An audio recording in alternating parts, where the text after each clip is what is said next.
Thank you, Madam Speaker.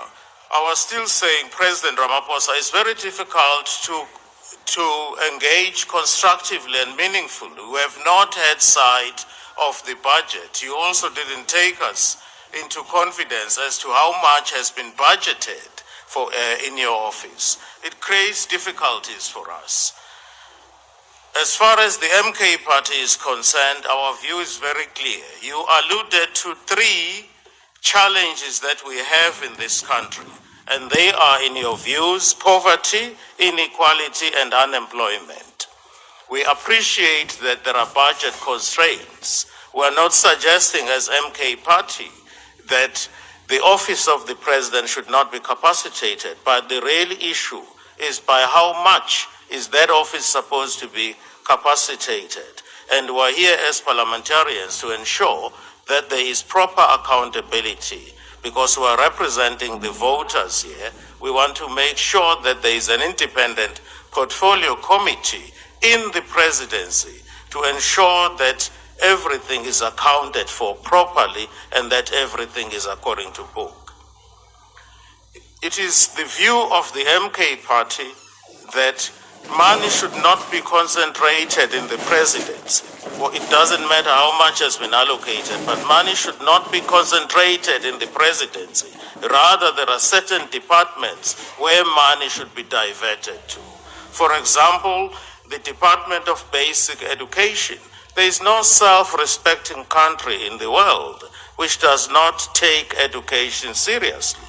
It was only yesterday when I learned, I think it was on News 24, that the Department of Basic Education returned something in the region of 580 million to Treasury. Sorry, I apologize, it was higher education. I do not know the circumstances relating to how that occurred, but on the face of it, someone is not doing their job. It really doesn't matter whether it was higher education or basic education. Education is important. Fine, doesn't matter for me. Order, honorable members, let's allow the speaker to make his point. The other department which in our view as the MK ought to be given more money is obviously the Department of Justice and Constitutional Development, for reasons that we outlined fully in the debate, one of which is overcrowding. And overcrowding will not come to an end as long as we do not plow enough resources into that department. And that department has a huge deficit or cut of 18%, which is quite huge.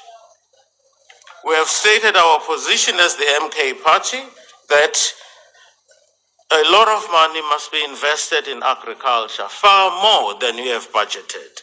And our approach to agriculture is that we should also develop infrastructure in terms of, we are talking about rural development. We must develop infrastructure in rural areas. And our view is that when that infrastructure is developed in rural areas, we must utilize local talent. And we seldom do that. We tend to import these big contractors, and they come, sometimes there is tension between the workers emanating from the big contractors and local people. We end up with a situation whereby local people or residents do not identify with the infrastructure. One of the compelling ways of making people identify with the infrastructure is to get them involved right from inception. That will create jobs for them as we build roads and as we build bridges. And we must ensure that some of those jobs are permanent and ensure that the local residents look after the infrastructure. We also believe as the MK party that a lot of money must be plowed into the army. We have stated our position that we believe there should be compulsory military training. We should reintroduce that, and it makes our boys and perhaps our girls who want to go to the army, it makes them more responsible citizens of this country. Going to the army is not just about shooting, but there is more to it. There is self-discipline, and there is a lot of skill that people acquire in the army. So we believe there should be more money that should be plowed into the army, and that will create, thank you, and that will absorb so many of our youngsters who are idling in the townships and they have absolutely nowhere to go. At least we would know that as soon as they turn 18, they will be absorbed for about 2 years in the army. They will have something to do than just idling in the streets and becoming victims to drugs and other social ills. The other problem where money should be going, in Cape Town it was reported last week, for example, there were 9 murders just in Cape Town alone. Clearly the money that we invest in the police is not enough. We need to invest far more money in the police. The question arises, where is money going to come from? We have certain ideas as to how money can be generated. The first obvious one, which you are not going to like, Mr. President, is the cabinet. The size of the cabinet with respect is too big. And this was recognized by the opposition, the then official opposition, the Democratic Alliance, when they were the official opposition. They recognized that, but when the time came for the government of national unity, they are now singing a totally different tune.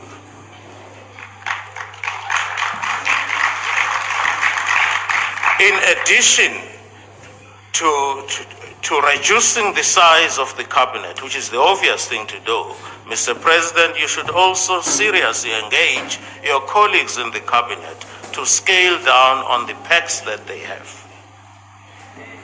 You can only scale down on your pack. If, for example, you are entitled to a helicopter, you don't have to order a helicopter, right? You can order something. It's something that colleagues can be engaged on.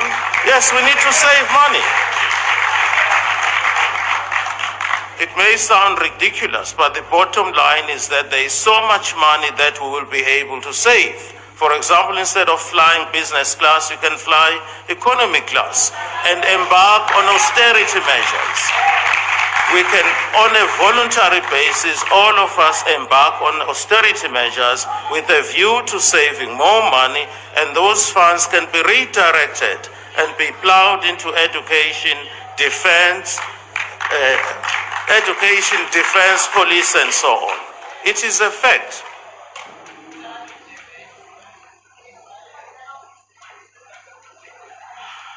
When the time comes, Mr. President, to borrow money, please borrow from BRICS. We have a very important role to play in BRICS. We have to use BRICS. BRICS has a very important role to play, and it is here to stay. We are partners. We have to use BRICS. I'm aware that we have borrowed money from BRICS, if my memory serves me well, in the past. But we should continue to use BRICS as a viable alternative, as opposed to IMF and other institutions, right? We should use BRICS. The other thing is we have to increase tax, particularly tax that is paid by companies, especially foreign companies. Many a times we are told that if we increase tax on foreign companies, they will run away, they will invest elsewhere in the world. We've heard that before. Mr. President, we've heard that before. Those companies that we were told are going to run away if tax is increased marginally or by a significant proportion, those very companies are still here. They are still mining in this country, paying our workers salaries, which are clearly sometimes not up to scratch. So the argument that if we increase tax in respect of companies, especially foreign investors, that they will run away, it is not borne out by what we see out there. Doesn't make sense. Oil, Mr. President, continues to be a serious problem. I'm talking about oil. It does continue because it impacts on, obviously, fuel and other related products. A question that I would like to ask, why can't we import oil from Iran? Iran has the cheapest oil, I'm told. I'm not an oil expert. Iran has the cheapest oil in the world, I'm told. Is there any reason? Order, honorable members. I'm sure you will share part of the last of your speech with the president. Your time, unfortunately, has come to an end. Thank you. I leave it as a question. Is there any reason why we cannot import oil from Iran, Mr. President? Thank you.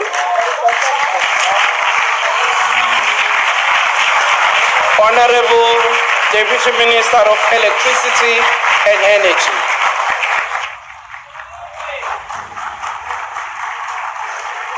Thank you, Speaker.